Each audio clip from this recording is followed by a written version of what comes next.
C'è una frase che fino a qualche anno fa chiunque giocasse a Warzone si è detto almeno una volta: dai, ancora una partita e poi spengo. Il bello è che quell'ultima partita non era quasi mai l'ultima. Finivi, magari vincevi, magari perdevi, ma avevi comunque la voglia di rimetterti in coda, perché ti stavi divertendo. Oggi a me sta succedendo l'esatto contrario. Finisce una partita e il pensiero non è più dai, ne faccio un'altra.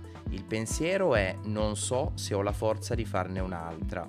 Ed è una sensazione che mi ha fatto riflettere tantissimo, perché forse il problema delle ranked di Warzone non è solo che sono frustranti, è che stanno iniziando letteralmente a sembrare un lavoro. Pensateci un attimo, quando lavori non è che ogni giorno sia terribile, ci sono giornate che vanno bene, giornate che vanno male, ma quello che ti pesa è sapere che ogni mattina devi ricominciare da capo.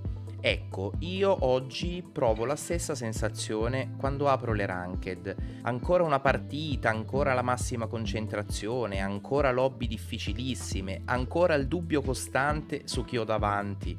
E dopo un paio d'ore non mi sento soddisfatto, mi sento semplicemente svuotato. La cosa assurda è che perdere non mi ha mai dato fastidio. Se uno è più forte di me, ci sta.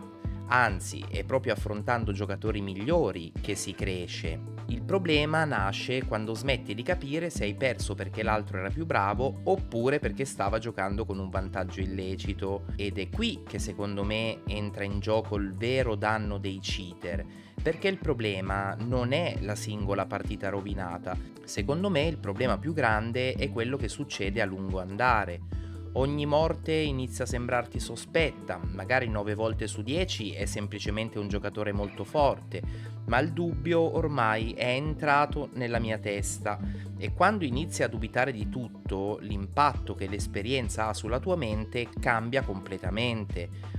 Perché il divertimento nei giochi competitivi nasce da una cosa molto semplice, la fiducia che se giochi meglio hai più possibilità di vincere e progredire e che se invece perdi puoi imparare. Insomma, che il tempo che investi abbia un senso. Quando quella fiducia inizia a sgretolarsi, ogni partita pesa il doppio.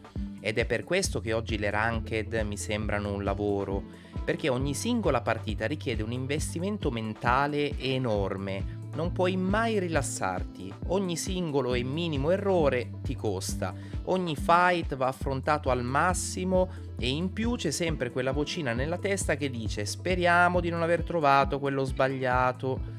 È come se vi dicessero di correre una maratona, la finite, siete distrutti e qualcuno vi dicesse perfetto, adesso fanne subito un'altra. Probabilmente pensereste che sia una follia. Ecco, oggi per me premere gioca dopo 2 o 3 partite in ranked è paragonabile a questa metafora. Non è pigrizia o incapacità di reggere la pressione, è proprio esaurimento mentale. E sapete qual è la cosa che mi spaventa di più? Che questa sensazione ha completamente sostituito quella che mi ha fatto innamorare di Call of Duty. Prima il problema era smettere, adesso il problema è convincermi a continuare.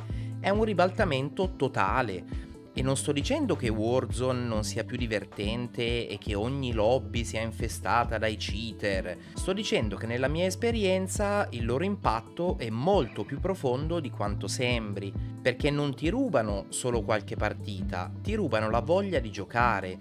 E qui c'è una differenza enorme, perché perdere una partita ti fa arrabbiare per 5 minuti, perdere la voglia di giocare rischia di farti abbandonare un gioco che in realtà ami.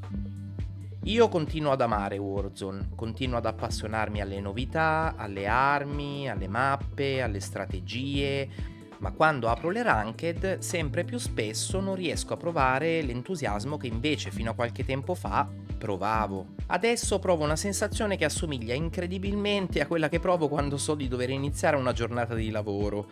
Ed è una cosa che non avrei mai pensato di dire parlando di un videogioco.